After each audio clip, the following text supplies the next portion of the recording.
Hi, welcome back to the Miraculous Journey of Edward Tulane, Chapter 11. So we could see here, Edward, aka Susanna, is on top of a trash dump. You can see all the trash. Edward ended up at the dump. He lay on top of orange peels, coffee grounds, rancid bacon, and rubber tiles. Rancid means a really nasty smell.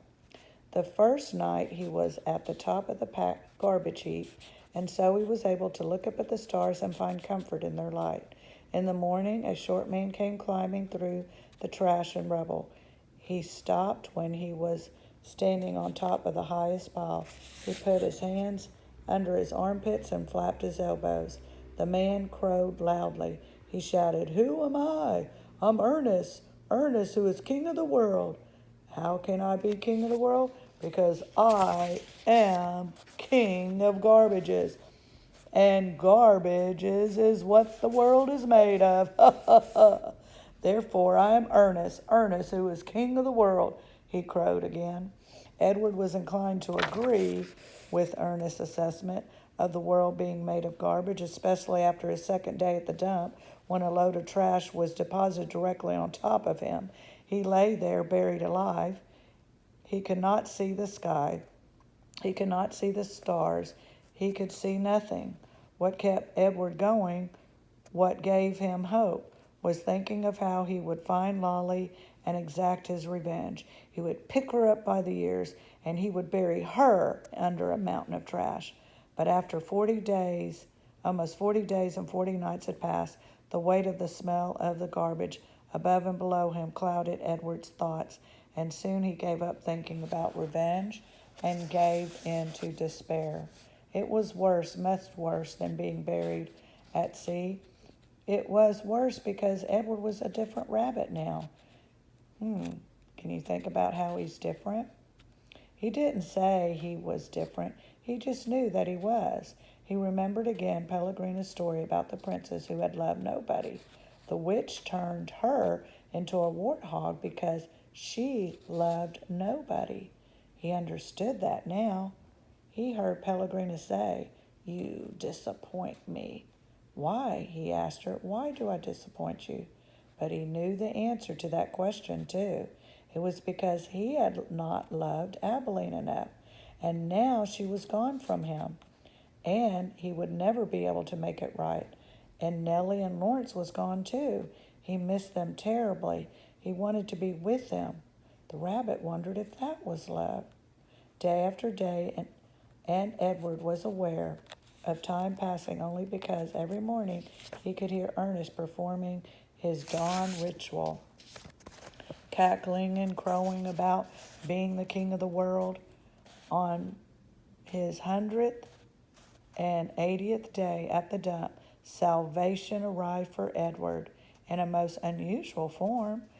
The garbage around him shifted, and the rabbit heard the sniffing and panting of a dog. Then came the frenzied sound of digging. The garbage shifted again, and suddenly, miraculously, the beautiful buttery light of late afternoon shone on Edward's face. Who's going to rescue Edward now? Chapter 12.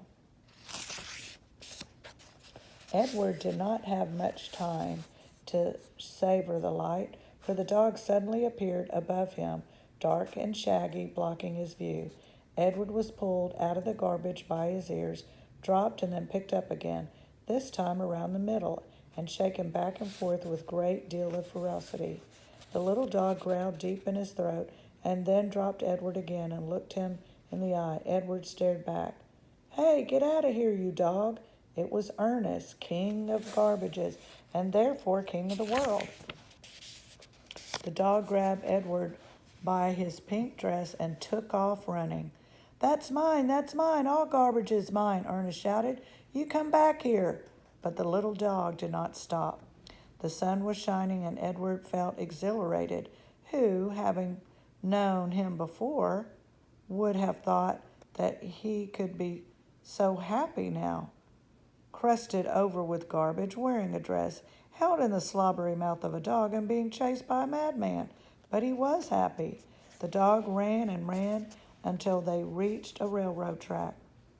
They crossed over the tracks, and there, underneath a scraggly tree, in a circle of bushes, Edward was dropped in front of a large pair of feet. The dog began to bark. Edward looked up and saw that the feet went attached to an enormous man with a long, dark beard. "What's this, Lucy?" said the man. He bent and picked up Edward. He held him firmly around the middle. "Lucy," said the man, I now know how much you enjoy rabbit pie." Lucy barked. Yes, I know. Rabbit pie is a true delight, one of the pleasures of your existence." Lucy let out a hopeful yip. "And what do we have here? What you have so graciously delivered to me is definitely a rabbit, but the best chef in the world would be hard-pressed to make it into a pie," Lucy growled. "This rabbit is made of china, girl." The man held Edward closer to him. They looked each other in the eye. You're made of china, aren't you, Malone?" He gave Edward a playful shake. "You're some child's toys, am I right? And you have been separated somehow from the child who loves you." Edward felt again the sharp pain in his chest. He thought of Abilene. He saw the path leading up to the house on Egypt Street. He saw the He saw the dust descending and Abilene running toward him. Yes, Abilene had loved him. "So Malone," said the man. He cleared his throat. "You are lost." "That is my guess. Lucy and I are lost too." And the sound of her name, Lucy, let out another yip. "Perhaps," said the man, "you like to be lost with us." "I found it much more agreeable to be lost in the company of others. My name is Bull. Lucy, as you may have surmised, is my dog. Would you care to join us?" Bull waited for a moment, staring at Edward, and then, with his hands still firmly around Edward's waist, the man reached one enormous finger up and touched Edward's head from behind. He pushed it so it looked as if Edward were nodding his head in agreement. "Look, Lucy, he is saying yes," said Bull. "Malone has agreed to travel with us. Isn't that swell?" Lucy danced around Bull's feet, wagging her tail and barking. And so it was that Edward took the road with the hobo and his dog. Notice now, each person that finds him makes Edward, their rabbit, their own, and renames him. So now his name is Malone, and a hobo is another word for a homeless person. So let's meet Lucy the dog and Bull the hobo.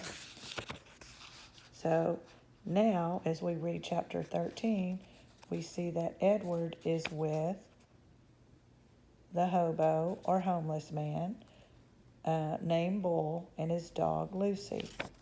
Here we see now that Edward is now Malone. They traveled on foot. They traveled in empty rail cars. They were always on the move. "But in truth," said Bull, "we are going nowhere. That, my friend, is the irony of our constant movement." Edward rode in Bull's bedroll, slung over Bull's shoulder with only his head and ears sticking out. Bull was always careful to position the rabbit so that he was not looking down or up, but was instead forever looking behind him at the road they just traveled. At night they slept on the ground under the stars. Lucy, after her initial disappointment about Edward being unfit for consumption, in other words, he can't be eaten, took a liking to him and slept curled up beside him.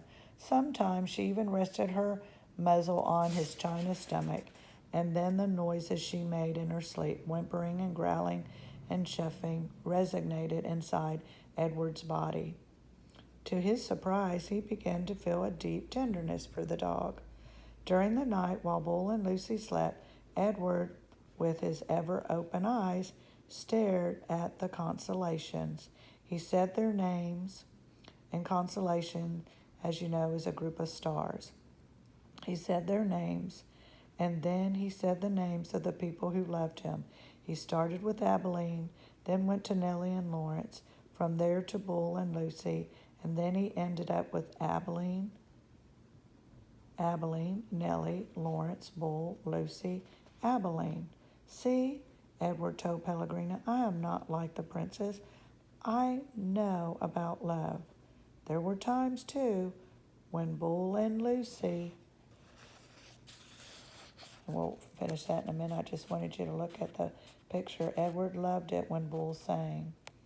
Here's Lucy the dog, Bull the hobo or homeless man, and now Susanna. Edward has become Susanna. Now Susanna has become who? Malone. They gathered around a campfire with other tramps. Tramps is another word again for homeless people. Tramps, hobos, homeless people all mean the same thing. Bull was a good storyteller and even a better singer. Sing for us, Bull, the men shouted. Bull sat with Lucy, leaning against his leg, and Edward balanced his right knee, and he sang from somewhere deep inside himself. Just as Edward could feel Lucy's whimpers and growls resonate through his body at night, he could also feel the deep, sad sound of Bull's songs move through him. Edward loved it when Bull sang, and he was grateful to Bull, too, for sensing that a dress was not the right kind of clothing for Edward. Malone, said Bull one night, it's not my desire to offend you or to comment negatively on your choice of garb. Garb is another word for clothes. But I'm forced to tell you that you stick out like a sore thumb in that princess dress. And also, again, with no wish to offend you, the dress has seen better days. Nellie's beautiful dress had not fared well at the dump or in its subsequent ramblings with Bull and Lucy. It was so torn and dirty and full of holes that it barely resembled a dress anymore.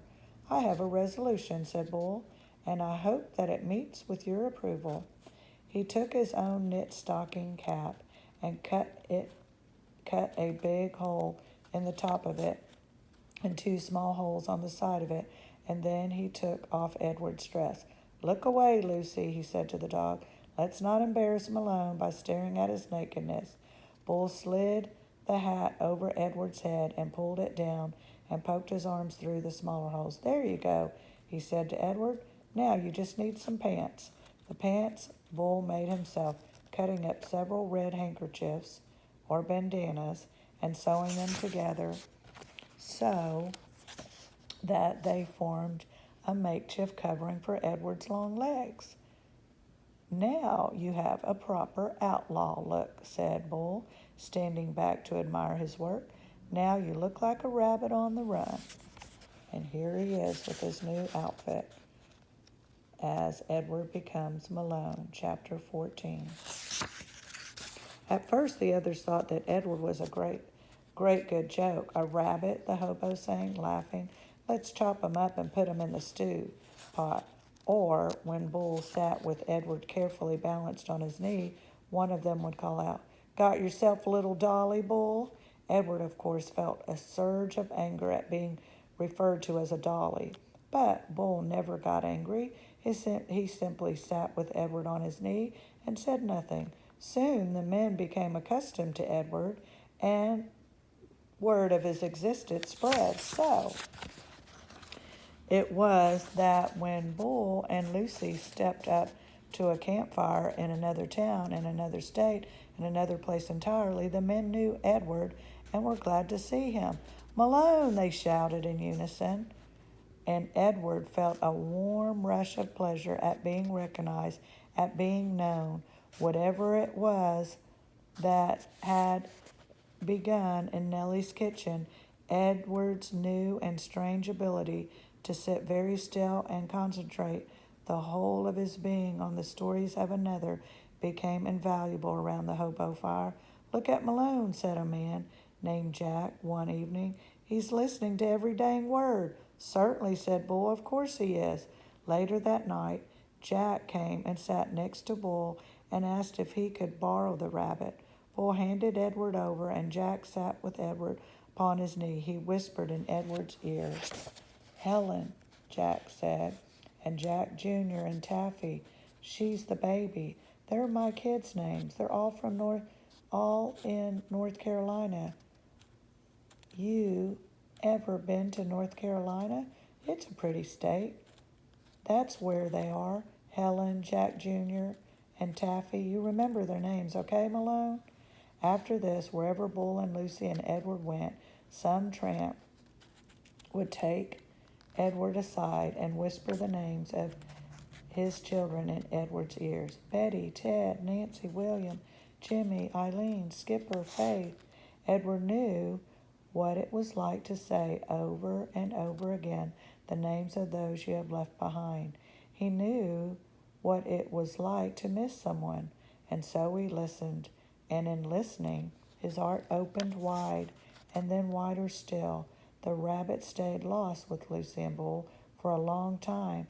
Almost 7 years passed, and in that time Edward became an excellent tramp, happy to be on the road, restless when he was still. The sound of the wheels on the train tracks became a music that soothed him. He could have ridden the trails forever, but one night in the railroad yard in Memphis, as Bull and Lucy slept in an empty freight car and Edward kept watch, trouble arrived. A man entered the freight car and shone a flashlight in Bull's face and then kicked him awake. "You bum," he said. "You dirty bum. I'm sick of you guys sleeping everywhere. This ain't no motel." Bull sat up slowly. Lucy started to bark. "Shut up," said the man. He delivered a swift kick to Lucy's side that made her yelp in surprise. All his life, Edward had known what he was, a rabbit made of china, a rabbit with bendable arms and legs and ears. He was bendable, though, only if he was at the hands of another. He could not move himself, and he never regretted this more deeply than he did that night when he and Bull and Lucy were discovered in the empty rail car. Edward wanted to be able to defend Lucy, but he could do nothing. He could only lie there and wait. "Say something," said the man to Bull. Bull put his hands up in the air. He said, "We are lost." "Lost, huh? You bet you're lost." And then the man said, "What's this?" And he shone the light on Edward. "That's Malone," said Bull. "What the heck?" said the man. He poked at Edward with the toe of his boot. "Things are out of control. Things are out of hand. Not on my watch, no sir, not when I'm in charge." The train suddenly lurched into motion. "No, sir," said the man again. He looked down at Edward. "No free rides for rabbits." Rabbits. He turned and flung open the door of the rail car, and then he turned back, and with one swift kick, he sent Edward sailing into the darkness. The rabbit flew through the late spring air. From far behind him, he heard Lucy's anguished howl. "Oh, oh," she cried. Edward landed with a most alarming thump, and then he tumbled and tumbled and tumbled down a long, dirty hill. When he finally stopped moving, he was on his back, staring up at the night sky. The world was silent. He could not hear Lucy. He could not hear the train. Edward looked up at the stars. He started to say the names of the constellations, but then he stopped. "Bull," his heart said. "Lucy." How many times, Edward wondered, would he have to leave without getting the chance to say goodbye? A lone cricket started up a song. Edward listened. Something deep inside him ached. He wished that he could cry. as we read chapter 15 next, we'll find out what is Edward's journey leads him to next.